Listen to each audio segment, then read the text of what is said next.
Tucker, je suis en charge du développement commercial chez Galileo Travelport. On est le deuxième fournisseur de GDS sur le marché français. On travaille essentiellement avec des agences de voyage et tour opérateurs. Ça parle, nous déjà en interne, on a mis en place un réseau social interne, un système comme un Facebook qui va remplacer un peu l'intranet, qui permet justement de partager des dossiers, des idées avec mes collègues à l'international, parce que Travelport, on est présent dans 116 pays, donc on a tous des sujets, et parfois on peut retrouver des sujets que vous avez en Angleterre, aux États-Unis, donc c'est un moyen plus rapide et plus ludique d'accéder à l'information en interne. Donc on a un outil en interne, après on a développé un outil avec notre partenaire Vinivi qui s'appelle Travelport Opinion, on va en parler tout à l'heure. Après globalement, qu'est-ce que changent les réseaux sociaux, je dirais, aujourd'hui, comment on prend en compte, c'est que hier les gens passaient beaucoup de temps devant les médias traditionnels, du style télévision, presse, ils lisaient, ils regardaient la télé. Aujourd'hui on rencontre qu'une nouvelle génération émerge et passe beaucoup de temps justement sur les réseaux sociaux. Par exemple, on sait que Facebook, aujourd'hui, les gens passent plus de temps sur Facebook que sur Google ou sur son email personnel. Donc, comment on fait justement pour aller aller trouver des clients, avoir leur attention? Il faut à un moment s'immiscer sur ces réseaux. D'accord, on a créé en fait en 2009 en partenariat avec Vinivi Travelport Opinion. C'est un réseau B2B, c'est que pour s'inscrire, il faut être soit un agent de voyage, soit un tour opérateur, soit un réactif. Mais il faut être un acteur du tourisme. Pourquoi on a fait ça? On s'est posé 3 questions. On se rend compte que l'information n'est pas forcément très bien partagée au sein des réseaux. Donc ça permet d'aller chercher une information, de mieux communiquer grâce à cet outil. On se rend compte qu'aujourd'hui, le client final est de plus en plus au courant des offres, qui va mettre en concurrence avec Internet.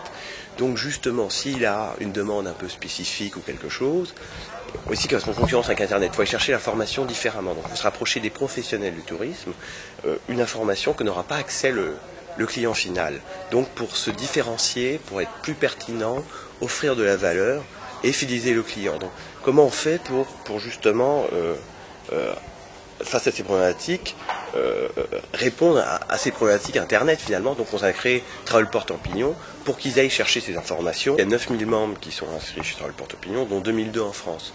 C'est-à-dire que vous allez très bien avoir des membres qui sont en Australie, qui vont être en Inde, en Espagne, en Italie, ça peut être des réceptifs, des TO justement. Donc ça permet d'avoir accès à ce type d'informations, c'est pas uniquement franco-français, mais c'est global. Donc justement c'est là où il y a aussi des échanges. Aujourd'hui 75%, je dirais, des demandes qui sont faites sur Travelport Opinion, c'est fait dans un but d'affaires. C'est-à-dire j'ai besoin d'avoir une information sur telle destination, sur tel hôtel, sur telle activité. Donc ça va être 75%, je dirais, des demandes. Après, il va y avoir des demandes sur il y a eu un problème avec une assurance, est-ce que quelqu'un d'autre a eu un problème avec cette assurance, ou avec telle compagnie aérienne. Mais c'est encore la recherche d'informations pour apporter de la valeur et pour fidéliser le clientèle. Il faut savoir que quand on fait une demande sur Travelport Opinion, donc Travelport Opinion, vous pouvez très bien être client Amadeus, Sabre ou Galileo, ça ne vous empêche pas de vous inscrire sur Galileo Opinion. C'est-à-dire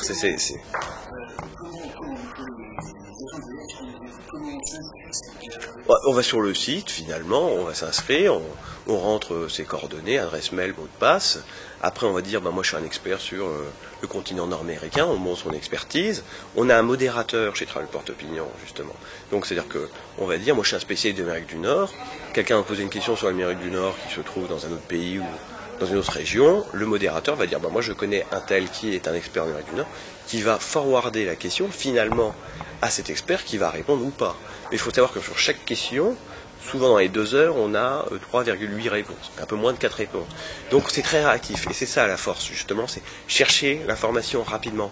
Aujourd'hui les informations vont vite, il faut prendre des décisions rapidement, le client est de plus en plus exigeant, il a plus de connaissances, il faut l'accrocher rapidement avec de la valeur et de la pertinence. Donc bien comprendre le besoin et savoir se différencier par rapport à sa recherche sur Internet. Et justement, le client final n'aura pas accès à ces informations parce que c'est du B2C. Si je rentre, moi, je ne suis pas agent de voyage, je ne suis pas tour opérateur, je ne suis pas réceptif, je m'inscris à Travelport Opinion, le modérateur va me dire, non, vous n'êtes pas une agence, vous n'êtes pas un TO, vous n'êtes pas un réceptif, et me désinscrit. Donc on a quelqu'un en permanence, grâce à Vinivi, qui permet de gérer ces plateformes pour justement toujours valider la valeur des réponses. Si quelqu'un va mettre des commentaires idiots, tout de suite, c'est effacé. Donc c'est vraiment un outil. On essaie de le rendre ludique, faut aller sur le site, Travelport Opinion, on tape sur le montage. Ouais, c'est là où on s'inscrit, c'est extrêmement ludique, très facile, mais c'est quand même un outil professionnel pour finalement, je dirais, peut-être contrer aussi les offres sur Internet. C'est-à-dire que ça va permettre à l'agent de voyage d'apporter une valeur, de l'information que justement le client ne pourra pas forcément trouver sur Internet. Et donc conclure une vente, si on conclut en vente et on amène de l'expertise et de la valeur, et ben on fidélise le client et en plus le client va dire à ses amis, j'ai vu une agence de voyage, ils sont tip top, vas-y, parce que je voulais faire, je sais pas, on va faire du surf en Australie, et ben j'avais pas de réponse et là on a trouvé quelqu'un qui m'a donné des spots que je connaissais pas, qui avait une expertise. Il sait pas forcément d'où vient l'information lui, mais il est content et justement il va en parler justement à ton écosystème pour essayer de ramener. Donc c'est vraiment, je dirais, finalement on utilise Internet pour concurrencer Internet. C'est comme ça qu'on a vu, c'est pour ça qu'on a mis en place Travelport Opinion, pour que justement l'information circule, qu'on amène de la valeur, de la pertinence et qu'on réponde clairement à la demande du client.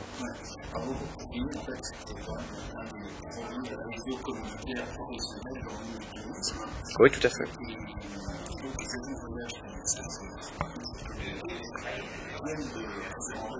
Oui, tout à fait. Donc il y a Travelport Opinion, ça c'est quel que soit le réseau, on peut s'inscrire.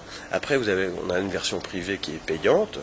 Au lieu, par exemple, vous prenez un réseau Havas, Tourcom, au lieu de l'appeler Travelport Opinion, ça sera Tourcom Opinion. Uniquement les gens de Tourcom pourront s'inscrire.